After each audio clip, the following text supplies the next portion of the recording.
Halo semuanya, selamat datang lagi di podcast Sehat Seutuhnya bersama gue Widionas di season yang keempat ini dan episode yang keenam.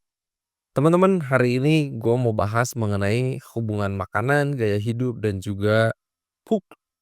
I know maybe ini kedengarannya quote unquote maybe can be geli, getek, jorok, whatever. Tapi semoga kalian gak dengerin episode podcast ini sambil kalian makan atau ngemil. Buat kalian yang gampang mual kalau misalnya denger-denger hal kayak gini kalau sambil makan. Anyway, tapi kenapa gue ingin ngobrolin soal hubungan makanan, lifestyle, dan poop atau tinja atau feses, kebiasaan kita buang air besar. Karena ini salah satu faktor yang krusial menurut gue. Kenapa? Bukan menurut gue aja ya, tapi menurut penelitian juga. Karena kalau kita bisa buang air besar dengan lancar, dengan puas, itu salah satu hal simpel dalam kehidupan yang bisa memberikan kepuasan yang cukup cukup puas buat kita. Nggak tahu ya, teman-teman ngerasa nggak kalau misalnya kayak sakit perut, udah mau buang air besar dan akhirnya bisa buang air besar dengan lancar, itu tuh ada happy feeling dan rasa puas yang lumayan gitu. Banyak lah penelitian teman-teman juga bisa baca dan teman-teman bisa rasain sendirilah tanpa baca penelitian. So, kalau kita sampai konstipasi, itu bisa nimbulin rasa frustasi, rasa kesel. Perut terasa penuh tapi kok nggak bisa keluar, oke? Dan kenapa ini penting kalau kaitannya dengan resiko-resiko penyakit. Kalau kita ini punya konstipasi, kita susah buang air besar dengan lancar, ini berkaitan dengan resiko kita terhadap kanker usus besar, udah gitu hemoroid, ambeien. Teman-teman nggak tahu ya, udah punya kenalan, orang yang kalian tahu, yang harus sampai operasi oleh karena adanya hemoroid atau ambeien. Ini bisa annoying buat teman-teman, gue inget banget ada teman SMA gue dulu ke sekolah yang tiba-tiba kayak bawa bantal. Kita kan kayak masih SMA waktu itu kayak, "What in the world? Ngapain lu bawa bantal ke sekolah?" gitu. Kursi ke sekolah emang keras sih gitu. Gue kira ya buat kenyamanan dia aja lah gitu. Apparently ya dia punya ambeien, punya hemorrhoids dan sampai harus dioperasi.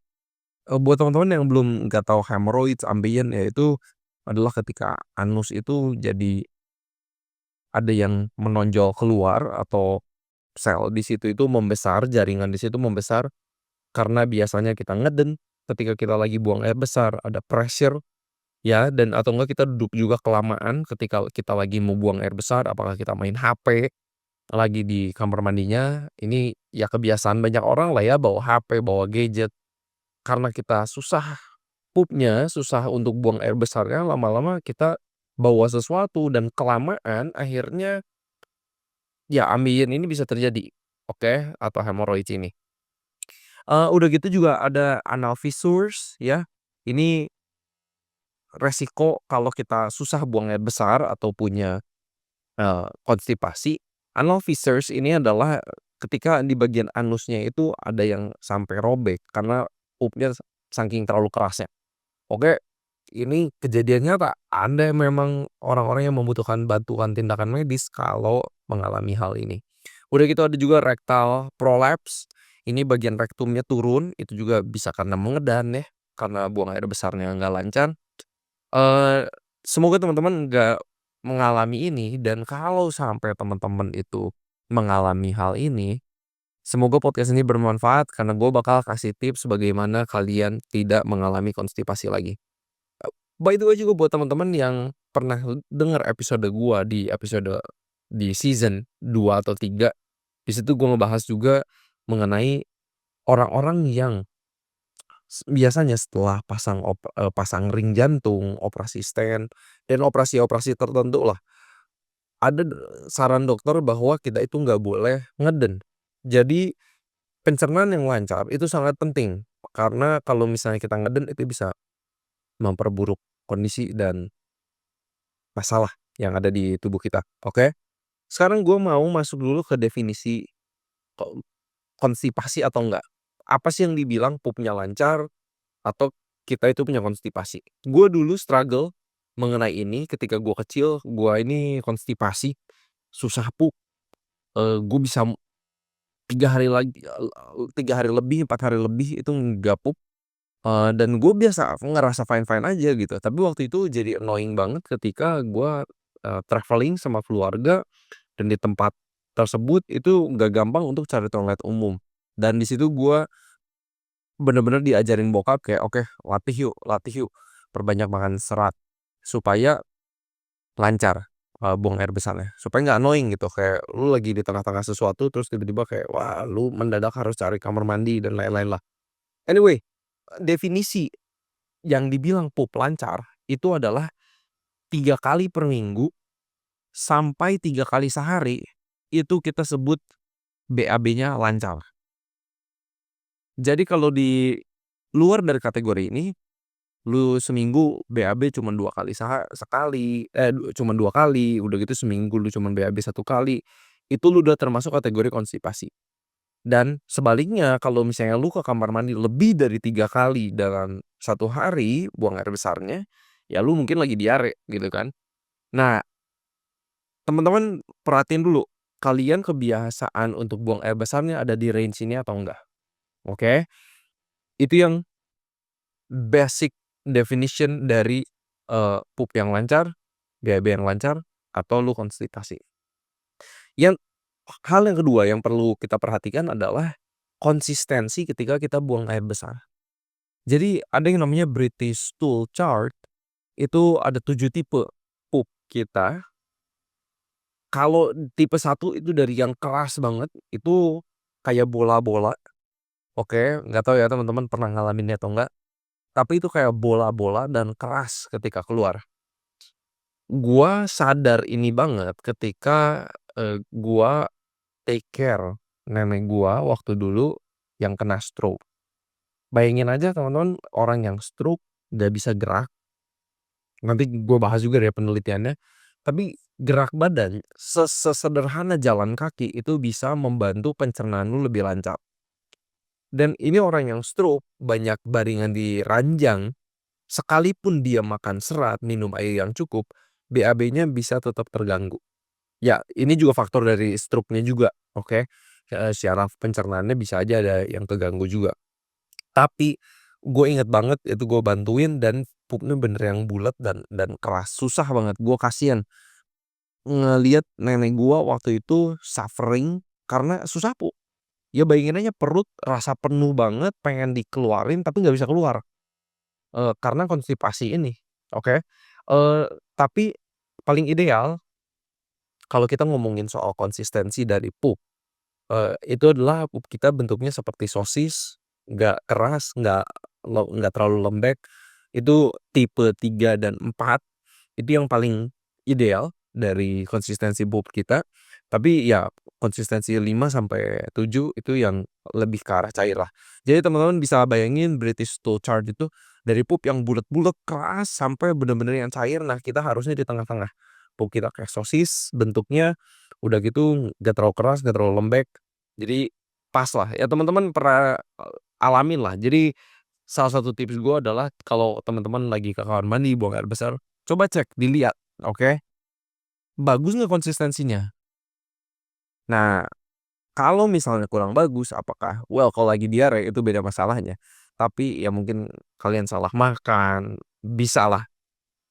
Tapi yang masalah adalah kalau kalian konstipasi. Nah, sekarang gue ingin, sharing aja sedikit research mengenai hubungan antara nutrition, lifestyle, dan bowel movement. Ini penelitiannya dari Cambridge. Ini dari jurnal Public Health-nya. Mereka mengikuti 20.000 orang, ini penelitian Epic Oxford by the way, kalau teman-teman yang tahu penelitian Epic Oxford ini salah satu yang legendaris, orangnya banyak, datanya banyak, selalu menarik. Tapi ketika mereka melihat penelitian, eee, kita dibilangnya apa, Kak, kata istilah sederhananya, melihat penelitian mengikuti orang-orang selama bertahun-tahun, kita seringkali melihatnya ini ada hubungan antara satu kebiasaan dengan penyakit, itu namanya association, ada kaitan, ada hubungannya, tapi ini bukan causation, bukan efek secara langsung, oke? Karena kalau misalnya kita mau lihat efek secara langsung dari sesuatu, itu biasanya penelitiannya randomized control trial. Tapi ini mengikuti masyarakat sebanyak 20.000 orang di Inggris. Mereka mengkategorikan kebiasaan makan orang-orang ini. Nomor satu, mereka melihat orang-orang yang vegan dan vegetarian karena mereka makan sayur buahnya banyak dan kacang-kacangannya juga, mereka itu BAB-nya paling lancar, oke? Di sini again gua nggak mau condemning, kita di sini bukan ngomong kayak makan daging benar atau salah, sehat atau enggak dan lain-lain, tapi ini faktanya. Orang yang lebih banyak makan serat dari sayur, buah, biji-bijian, dan kacang-kacangan, mereka BAB-nya akan lebih lancar. Kenapa? Karena di daging itu tidak ada serat sama sekali. Itu yang pengen fakta nutrisi yang gue pengen garis bawahi. Serat hanya ada di dalam makanan nabati, nggak ada sama sekali di dalam makanan hewani. Nah, ini yang pertama, hasil penelitian mereka melihat vegan dan vegetarian BAB-nya lebih lancar. Yang kedua, yang mereka lihat adalah orang-orang yang cukup minum air, asupan cairannya cukup, itu BAB-nya juga lancar. Nah, gimana cara taunya berapa banyak sih air yang perlu gua minum? Cara ngitung gampangnya adalah 30 cc dikali berat badan kalian dalam kilogram, itu kalian konversi hasilnya jadi liter. Contoh gua ya, 30 cc dikali 64 kilogram, hasilnya 1,92 liter. Itu basic need gua untuk asupan cairan per harinya. Tapi kalau misalnya gua olahraga, gua lari, gua main tenis, 2 jam, 3 jam, kan gua keringetan banyak banget. Maka asupan cairan gua harus di atas 1,92 liter. Tapi itu basic needs yang teman-teman harus ikutin. Harus kalkulasi, harus dapat cukup cairan. Teman-teman coba kalkulasi aja 30 cc dikali kilogram berat badan teman-teman, dan itu asupan cairan minimal yang kalian perlu miliki. Yang ketiga, dari penelitian ini mencatat bahwa orang-orang yang olahraga rutin, BAB-nya lebih lancar dibandingkan yang tidak olahraga rutin. Kenapa? Karena ketika kita berolahraga, itu membantu gerakan peristalsis, gerakan usus kita untuk membawa sisa-sisa makanan ini untuk kita buang. Jadi apakah kalian senangnya apapun lah olahraganya, mau kalian seneng jalan kaki, kalian mau seneng yoga, mau pilates, kalian mau nge-gym, kalian mau lari, kalian mau main badminton, mau main tenis, berenang, ternyata it helps your pooping. So, teman-teman, efek olahraga menurut gua ya, terlalu banyak untuk tubuh kita. Sehingga jangan banget lah kita miss untuk olahraga. Kita seringkali mungkin bahas manfaat olahraga itu, oh ya buat jantung, buat paru-paru, eee, kebugaran lu bakal lebih bagus. Tapi ingat bahwa olahraga itu bisa membantu pencernaan lu. Oke, ini hal sederhana aja teman-teman, sesuatu yang gua bagiin di podcast Sehat Seutuhnya, semua berdasarkan bukti ilmiah, data science yang ada, tapi kadang konklusinya tuh terlalu sederhana gitu. Gua nganggep kayak, "Men, ujung-ujungnya lu sama aja gitu. Lu makan lebih sehat, lu olahraga teratur, udah gitu juga cairan lu harus cukup." Konklusinya tuh sederhana, tapi cukup susah untuk dipraktekkan oleh banyak orang gitu kan. Jadi teman-teman, 3 aja tipsnya sebenarnya. Kalian harus perbanyak sayur dan buah, biji-bijian, kacang-kacangan, karena itulah makanan-makanan yang mengandung serat, lalu asupan cairannya cukup. Hitung aja tadi 30 cc kali kilogram berat badan sama dengan liter cairan yang kalian perlukan dalam satu hari, dan olahraga teratur. Nah, sekarang bagian terakhir dari podcast ini gue ingin bagikan mengenai makanan apa aja yang mengandung serat yang banyak. Sarannya dalam satu hari rata-rata kita disarankan untuk mengkonsumsi 25 sampai 35 gram serat dalam satu hari. Bahkan bisa sampai 40, no problem. Ada beberapa penelitian mencatat bahwa seorang vegan bisa makan serat per harinya itu bisa sampai 50-60 gram. Dan no problem ya, karena nggak ada efek sampingnya untuk serat ini. Contoh, makanan-makanan Indonesia deh yang kita mention ya. 1 sendok kacang merah setiap kali kalian makan 1 sendok kacang merah itu mengandung 3 gram serat.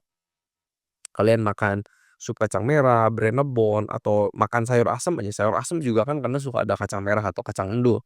Itu udah seratnya banyak dari kacang-kacangan, oke. Kalau kita ngomong-ngomong sayuran ya, ini per 100 gram sayur, kangkung itu mengandung sekitar 2,1 gram, bayam itu mengandung 2,4 gram, kalau kita ngomong kol, kol itu mengandung 2,5 gram, kalau kita ngomongin wortel itu 2,8 gram, eee, by the way ini per 100 gram ya. Dan sebenarnya kalau kita makan bayam, kangkung yang mentah 100 gram, terus kita masak kan sebenarnya menciut banget. Jadi sebenarnya gampang banget, guys, untuk kita makan serat yang cukup sebenarnya. Gampang, gampang banget deh. Terus kalau kalian suka sayur kale, kale ini lebih banyak seratnya. 100 gram kale itu mengandung 4 gram serat. Udah gitu kalau kita ngomongin, teman-teman ada yang suka makanan-makanan yang lebih quote on quote import, chia seed. Chia seed itu salah satu makanan yang seratnya super banget, per 100 gram itu udah 34,4 gram serat. Terus kalau kalian juga seneng havermut, makan oats, itu per 100 gram juga mengandung 10,1 gram serat. Terus udah gitu kalau kita ngomongin buah-buahan, satu apel itu punya 3,3 gram serat. Kalau kalian makan anggur 100 gram itu udah 1,7 serat 1,7 gram serat. Makan jeruk itu ada 4,4 gram serat. Kalau kalian makan satu buah pisang, seratnya udah 3 gram. Kalau kalian makan melon, satu cup ya, satu cupnya itu, ada 1,6 gram serat. Kalau kalian makan stroberi, satu cupnya itu sudah mengandung 2,9 gram serat. So, teman-teman, kalau kalian makan makanan nabati, sayur, buah, kacang-kacangan, biji-bijian yang beragam aja, gampang banget dapat serat yang cukup dan itu bisa memperlancar pup kalian. So, teman-teman, ini yang ingin gue bagikan. Semoga ini tips yang cukup sederhana, tapi gua harap kalian semua bisa pup buang air besar dengan lancar, karena itu salah satu faktor yang memberikan kita kebahagiaan dan kepuasan menurut gue di dalam kehidupan ini. Dan nggak annoying aja gitu, kita konstipasi, perutnya nggak enak, tiba-tiba harus cari toilet. Membangun kebiasaan buang air besar rutin itu yang menurut gue sangat penting buat menurunkan resiko kita ambien, hemoroids, ya. Kalau bisa janganlah sampai kita dioperasi untuk hal kayak gitu dan salah satu caranya mencegahnya adalah asupan serat yang cukup, minum air yang cukup sesuai kebutuhan dan juga olahraga secara teratur. Anyway teman-teman, semoga podcast ini bermanfaat. Jangan lupa follow dan subscribe podcast ini di Spotify atau di YouTube. Share ke teman-teman kalian yang lain. Kalau kalian merasa puas, feel free untuk kasih rating supaya membantu podcast ini growing. Orang-orang bisa terinformasi juga dengan tips-tips kesehatan lainnya. Seperti biasa teman-teman, harapan gua semoga kita sehat seutuhnya.